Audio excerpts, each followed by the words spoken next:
soal ini membahas mengenai struktur telinga. Jadi kalian harus tahu soal gambaran struktur telinga. Tapi di sini saya akan jelaskan soal istilah-istilahnya aja supaya kalian kenal.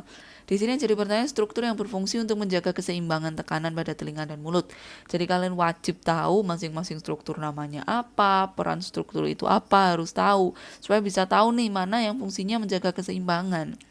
Nah, kenapa fungsi ini penting? Jadi tekanan antara telinga dan mulut harus dijaga seimbang supaya gendang telinga tidak pecah.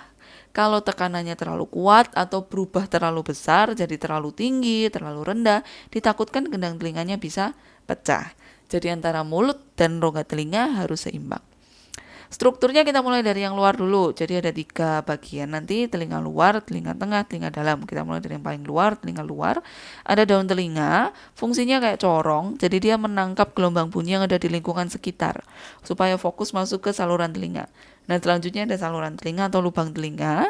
Di sini ada menghasilkan minyak, sebenarnya untuk perlindungan sih, supaya kotorannya nggak sampai masuk ke gendang telinga. Tapi mungkin kalian selama ini taunya, oh ada kotoran telinga nih. Nah, itu sebenarnya dari minyak yang dihasilkan dan ada fungsi perlindungan juga.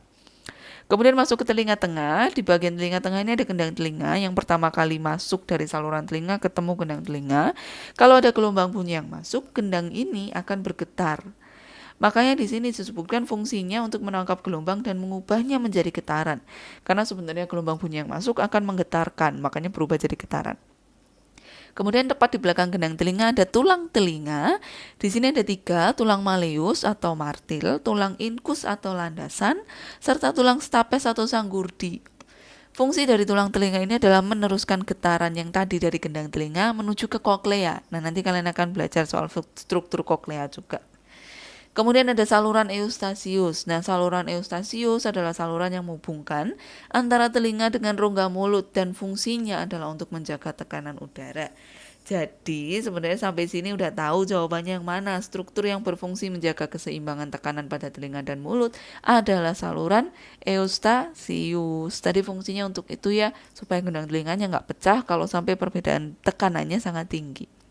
Tapi mari kita lanjut dulu sampai selesai ke telinga dalam. Di telinga dalam, pertama ketemu sama koklea atau rumah siput.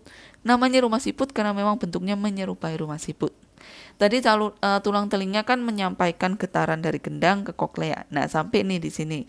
Sebenarnya di dalam koklea ini terdapat fonoreseptor atau reseptor yang berfungsi untuk menangkap getaran. Sampai akhirnya diubah jadi impuls syaraf disampaikan ke otak.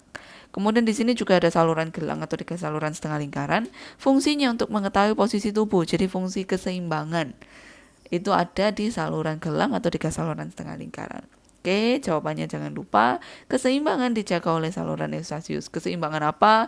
Harus jawab lengkap ya, jadi nanti pakai bahasa dan pemahaman kalian sendiri. Keseimbangan tekanan pada telinga dan mulut dijaga oleh saluran eustasius.